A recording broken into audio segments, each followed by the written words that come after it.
Hey everybody, this is Geneva of Geneva's Closet Talk Show.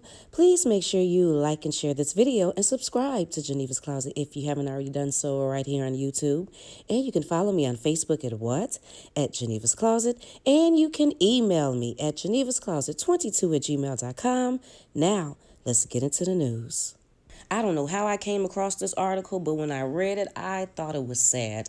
And this murder happened in 2017. I am reading from an article in 2018, but there is a 2019 update. And it says 15-year-old Sabria McLean was stabbed 77 times. A prosecutor told a judge Wednesday the teen's naked body was then dumped and burned in a back alley of a West Philadelphia apartment building last year. Details of McLean's gruesome death were revealed at a preliminary hearing for Cole Herring, now 24, of West Philadelphia, whom police have said met McLean on social media, then allegedly killed her in his family's apartment on the 200 block of South 49th Street on the evening of November 27th, 2017. McLean, who most recently lived in Newcastle, Delaware with her grandmother, but is originally from West Philadelphia, was reported missing by her family. Her body was found by police about 10:10 a.m. November 28th in the alley behind Herring's apartment building. In court Wednesday, Municipal Court Judge Karen held Herring, who remains in custody, for trial on all charges, including murder, abuse of a corpse, arson, possession of an instrument of crime, and related offenses, after hearing testimony from the defendant's ex-girlfriend. Miss Jones, 19, testified that she lived with her mother in the same apartment building as Herring and had met him at the end of September. She said she had a sexual relationship with Herring and began living with him, his parents, and a brother. She ended the relationship because he would threaten me, she said. Then on November 27th, she was at a local hospital when she said she received a Facebook message from Herring.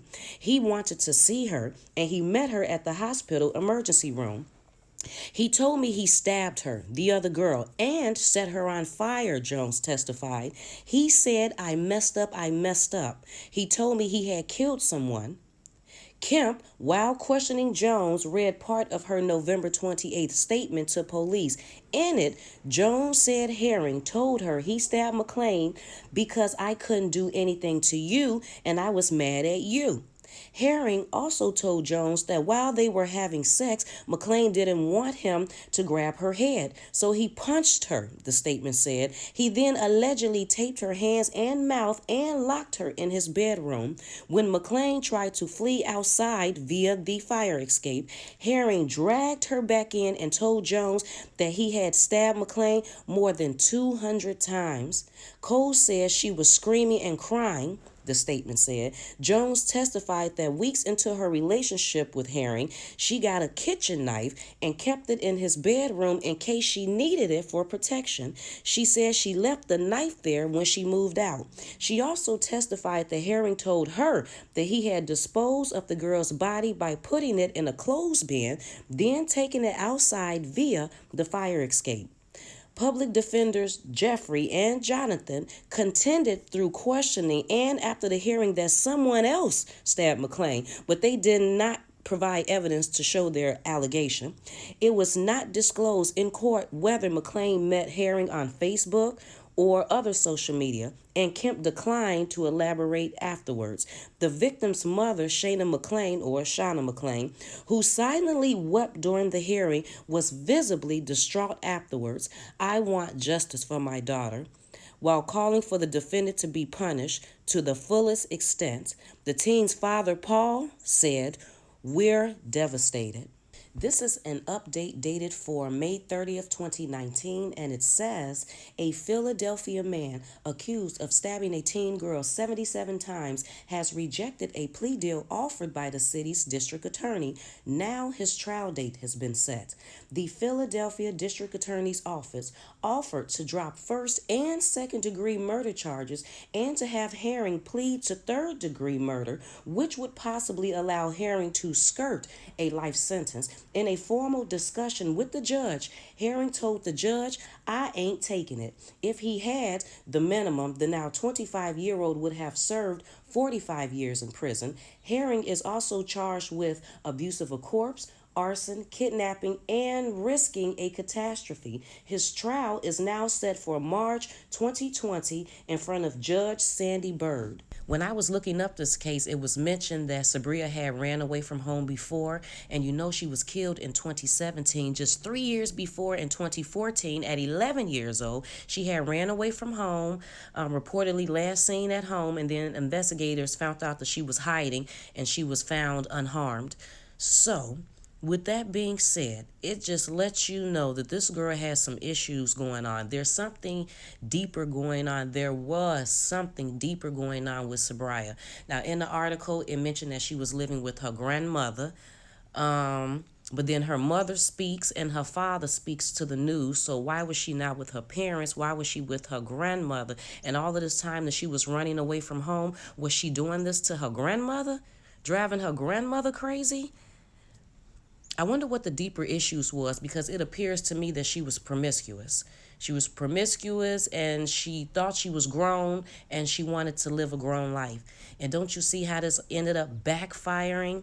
Just 3 years before, if she would have listened, she could have possibly been saved, but she didn't listen. And 3 years later, she's gone. But I wonder what's the backstory to this. I mean, because when you see girls or boys or whoever being promiscuous, sleeping around with people, not listening to their parents, running away, and they're doing this at very young ages, 11, 12, 13, 15, 16, then you know it's something deeper going on. Just like it is with Herring. Who parents allow some girl to just come move in into their house like that? And the girl already had an apartment in the same building. And then he felt comfortable enough to go tell his parents that he had killed Sabria. I find that to be interesting.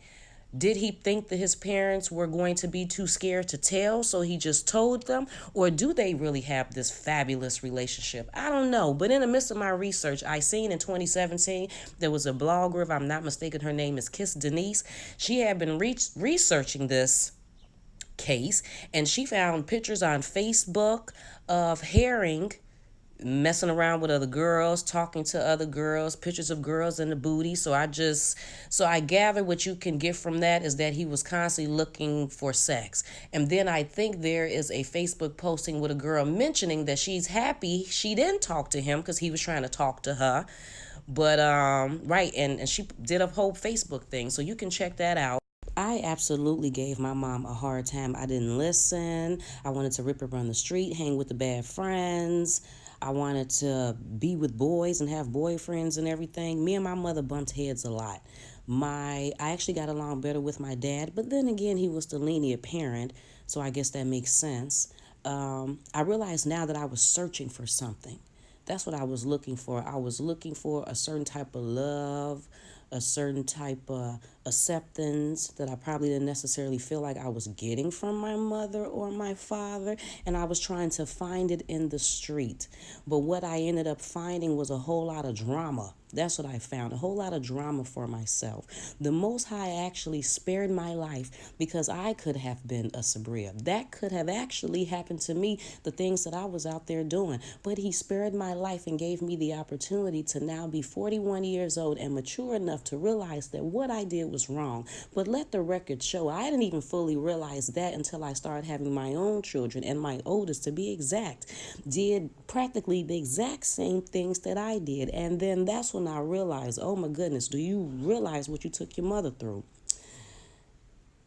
But Sabria was not given that opportunity. Her life was not spared. She's not here anymore. She cannot now grow up and think about what she did and realize that was wrong, because actually you reap what you sow. If you want to be out there with the bad people doing bad things, then that's a position you'll get put in. And then whatever comes from that, you can't really say anything because that's what you asked for. But I do know for sure that there is always a backstory to why people do the things that they do. Even if you're 50 and you're 60 years old and you are a certain way, there is a reason why you are that way. All you have to do is just rewind time, sit there and think about it for a minute, and analyze some situations. But I would love to know how you all feel about this situation. Were you a difficult child to your parents, grandparents, whoever you were living with? And now that you are older, do you sit back and realize what you did? Have you had children or grandchildren that are pretty much mocking the exact same things that you did? We know that social media is horrible right now. We see catfish. It doesn't take much to reel somebody in. All you have to do is have good conversation with your voice or a text message and say the right words, and people start thinking they're in love without even meeting you, seeing your face, sometimes not even hearing your voice. They think they are in love, and at 15 years old, it doesn't take much to manipulate a person. You know what I mean?